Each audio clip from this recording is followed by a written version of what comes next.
Hey, what's going on guys, welcome to this video. Now the title is pretty self-explanatory. These are some of the daily runs that I do in Runescape to help get me some extra XP and some profit on the side. If you have any questions about any items I have that I don't go through in the video, be sure to put them down in the comments below. It's not really a guide, it's just a video showing you what I really do. But the next slide is just to show you some of the things that you may find useful if you're going to be doing this for yourself every single day for some free GP and XP. So guys, if you want to read through this, be sure to pause it, and if you have any questions about anything on screen that you see right now or anything that you see later in the video, be sure to put that down in the comments and hopefully I will answer all of your questions and make you some gains. So guys, I always start off my day in the ports, and I've already actually set them off for today. But what I do is summon my giant ent, which is actually really useful, and home teleport to Al-Kharid. You can do this with the lowstone, which is the easiest way and the way that I do it. And I just run slightly north to get the cactus spines. I actually get double because I've completed all the desert tasks. If you haven't, you'll still get 3 cactus spines, and the giant ent familiar has, like, I believe it's a 10% chance of doubling what you can get from these, as well as the coconuts from the palm trees, which are coming up next. So after having done that, I home teleport to Cactus via the lowstone and still having my giant ent familiar summoned, and then run slightly south and then east to the first patch. Now you have to know, in all of these patches you have to have the palm trees already planted and fully grown, and I just pick the coconuts, use them on the tool leprechaun to note them, and then teleport to the ports, exit the port, go east to the spirit tree that I've planted here. If you don't have this one planted, then you have to go to any other ones that are already planted and click the number 2 to go to the tree gnome stronghold. Get the coconuts from that tree, which is just west of the spirit tree. Use the spirit tree yet again and click 1. This time it takes me to the tree gnome village, and then go outside the gate to the west and just follow Elkoi outside. There should be another palm tree planted right there. And a quick thing, if you actually are planting these for the first time, then it's actually better to pay the gardener to look after them, just so you don't have to worry about them getting diseased. And next I teleport to Brimhaven, run north, and just do the exact same thing over again. Cheeky little surge there. Usually you get 6, but with the giant ent familiar you can get, sometimes there's a 10% or 50% chance I believe of getting up to double. And then use the wish doctor mask to teleport to the juju farming place. I've forgotten the name of it. Yeah, or you can use a juju teleport spirit bag. Do the same thing there. If your inventory gets full, just use the coconuts on the tool leprechaun nearby and it'll note them. And then teleport to Prifddinas and click 7 this time to the Malia section of Prifddinas, and then run northwest to the next one, which is the second last one. And the elf teleport crystal is really nice because it teleports you to different parts of Prifddinas. And finally to Lechia, which is another elf place where the final coconut palm tree is planted. Pick all of these, get them noted, and you're done with coconuts for this trip. Next up, you have a really quick one, which is just the Morchella mushrooms and broad arrowheads that you can buy from Slayer Masters for, I believe, 50 GP each. You can sell them for a bit of profit, but I like to keep them just in case I want to one day go for 120 fletching. What I do is use my Tuckle Zone to teleport to the fight caves, which is very close to a fairy ring, and use the fairy ring to teleport to Canifis, which is the code of CKS, which I have on fast teleport. And because I've done the I believe it's the Mauritania's diaries, I've done all of them, so I get double Morchella mushrooms. You guys, if you haven't done them, you'll just get single. And as usual, just click on the Morchella mushroom to use them on the tool leprechaun to note them, and then plant the seed. This actually won't get diseased, but you can still use fertile soil if you want to get some free magic and farming XP. It's not really free, but whatever. And then what you want to do is click on the fairy ring again, because now we're going to go and buy some broad arrowheads. So what I like to do is teleport to BJQ, which is for the ancient caverns, and then from there I run south to Kuradel. You can use the ferocious ring to teleport there, or you know, the main fairy ring in Xanaris. You can run east from there and south to Xanaris Slayer Master. You can buy them from her as well. Each Slayer Master has the same stock, so if you buy all the ones from Kuradel, they'll be sold out from all of the other Slayer Masters. So you just buy all the broad arrowheads, and then I teleport to Tavali and run south because I believe it's the Slayer instructor in Tavali has a separate supply, so you can buy another 3,000 there, which is separate from all the Slayer Masters who share their own supplies. So daily, or not even daily, it's like whenever it resets, you can buy 6,000 broad arrowheads, and I've got a hefty chunk in my bank right now. You can see Jacqueline Manslaughter right there, and just trade her and buy 3,000 more broad arrowheads for some gains.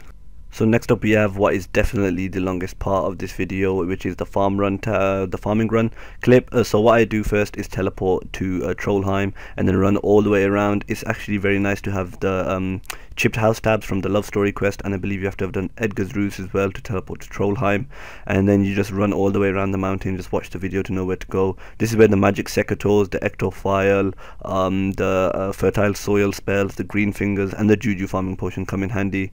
You go to the first patch, which is Trollheim. You drink your potion, activate your aura, use fertile soil, plant the seed, and then move on to the next one. I next go to the ectophile, and then you run all the way west, which has a full farming patch, and I plant the lanternine seeds there. Also plant fly traps for some thieving XP, and limpet roots just for some extra money on the side. Even though limpet roots grow a lot quicker than the rest, I just can't be bothered doing a separate run just for them. So plant these limpet roots and then get everything noted, and then cabbage port with your explorer's ring or any other way you want to get to Falador farm. Do the exact same thing here. You just run around and get your limpet roots, get some free thieving XP from the fly traps, which are actually really cheap right now, and then use everything on the tool leprechaun, and then get some lantern dimes or whatever herb you are doing, depends on your farming level and budget. And then use the RD cloak. I use the RD cloak 4 to teleport to the RD farm. If you don't have this, just use the RD lodestone and run north and slightly east, or you can even use RD tabs. It's the exact same thing, to be honest, for all the rest of them. Next up we have Prifdinus, which is probably the only one that's different because it only has a herb patch, but it also has a bush patch, and I plant barberries even though I'm 99 agility just for some free XP. If you use the elf crystal and click on Prifdinus and click number 3, the herb patch and the bush patch will be right on your west, so that's really easy. And then finally use Casaby teleport runes to teleport to Casaby, and do the exact same there for some farming gains. So next up I like to go straight on to do my grapevines because I still have my aura active and it works on grapevines. For this you need 16 seeds. If you even do reed seeds you can do those, which is fine. You don't need the planks for those. But for grapevines you need 5 planks per patch, which is total of 20 because there's 4 patches throughout RuneScape. And if you don't have enough inventory space, just simply drop a couple of planks because you use 5 obviously per patch. And if you know everything, all of the grapes that you get, which can be noted with the tool leprechaun, you should have more than enough space. As you can see, I just pick up all the planks that I dropped and then teleport to Lumbridge. Lumbridge is the next patch. You run north from Lumbridge. You can even lodestone it. It's basically the same place, it just takes a bit longer. You run all the way north through Lumbridge, over the bridge, and keep going north a bit past the cow pen and the beloved chicken pen of everyone knows. And then here's the next patch. You just pick all of these and get them noted with the tool leprechaun. I like to use fertile soil just to make sure that these don't die. It increases the chance of them not dying, so yeah, it's just an insurance thing. And just know everything, and then click on my Yanil tab. I go to Yanil, I get my Sandoff bird, which is right next to I believe you have to have done a quest for that. You just run slightly east of the teleport, and north you should see Bert in a house, and then right click and click sand. He sends sand to buckets of sand to your bank. And then run east, do some more grapevines, same thing here. And now you have to do something weird, which is bank everything including your staff, and get, if you're going to use super compost, use that, get the runes, or get the runes for fertile soil, get a teleport. And the way I like to get here is with my captain's log, teleport to my ports, leave it because you want to go to Entrana, and on Entrana there's the last patch. I find it's quite a bit of hassle. I might stop doing the Entrana patch just because you have to bank everything, get out the runes, and you know, Entrana doesn't allow any weapons or anything like that, and even agile armor counts as that, so I'm just like, cool story. And if you guys actually want, you can water these grapevines, so yeah, if you want to do that, go ahead. So next up we have the Supreme Jack of Trades aura. I have a preset for this. You just need to get XP in 20 different skills if you have the Supreme version. It's actually really easy.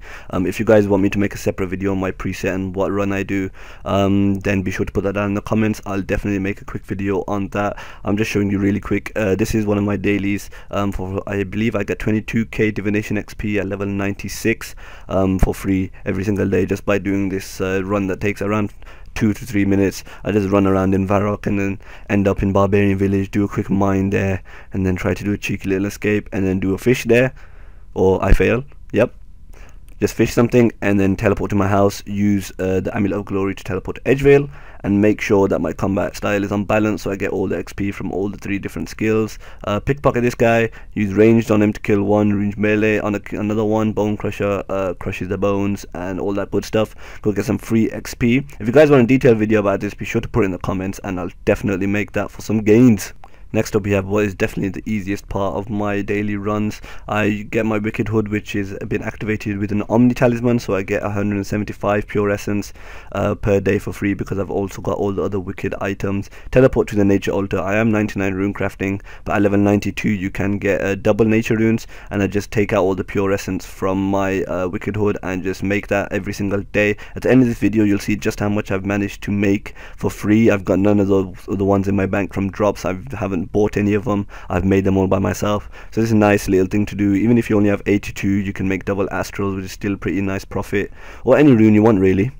And next up we have red sandstone. Now to do this I use my desert amulet 4, which requires all the completion of all the desert tasks, and teleport to Nada, run west, and then use fast travel on the guy to teleport to Polniv Niche. You can also use Polniv Niche tablets and run south and get to the second rug merchant, fast travel on him and go to Sophanum. From Sophanum you just run east, around, and then straight south until you reach the red sandstone. Mine that shiznit, and basically that's your 25 from the desert done for the day. Once that's done and dusted, home teleport to Uglog, and then run south around into the edge city, and then east to the robust glass machine, fill it up, and then you can make your potion flasks with 89 crafting. I believe that is why I put that on the starting screen. Also you need 81 mining to mine the red sandstone, just in case you guys didn't know, but hopefully you should actually know that. And don't worry, this isn't the last of the sandstone for the day. There's actually 50 more that anyone with 81 mining can get. This right here is the last bit of my dailies. After completing those 25 sandstones, making them into potion flasks, I run straight to the bank and bank them son of shiznits, and then run east past the robust glass machine, and north to an agility shortcut. I believe you only need like level 40 something agility, which is absolutely low, so anybody should be able to do this. Go through the agility shortcut, run slightly west, and then mine some more red sandstone. There's 50 in this rock every single day. You just do the same process, mine a full inventory. If you want, you can bring a familiar like a pack yak and do it all in one trip, but I tend to do it in two. Go to the robust glass machine, make them into potion flasks, and you're done. So guys, here's really quick a little clip of me showing my bank and everything I've collected from my dailies over the past couple of months. I believe it has been quite a few months, and this is all from dailies. Haven't bought any of this stuff, or yeah, I've just got it from my daily runs that I just showed you in this video. All the land times I've farmed, all the herb seeds and limpet roots, and yeah, and also I almost forgot, get out your nature runes, mate.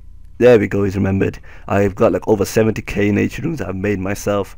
Let's see how much I make from this. Oh my god, I'm too used to the old XP, or not XP thing, coin GP thingy. What the hell, everything's opening. Open the price checker, and as you can see, that right there is worth over 110 mil just from daily stuff. So yeah, there is money to be made if you stick at this.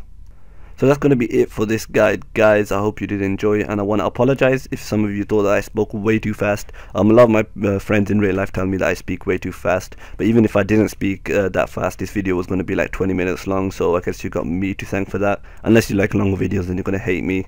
And my voice is already going. It's only been 12 minutes. Well done. So yeah, if you made it through this video, I commend you. Thank you very much for watching. Throw down a comment if you want me to explain anything, you want me to go into detail about, let's say, the Jack of Trades or the Wicked Hood or anything like that. I'll make a separate video going into very much into detail, and XP rates if you want that kind of stuff, because this was just an overview of what I do. A lot of my friends were thinking how I was making so much money per day. So yeah, that's gonna be it for this guide, guys.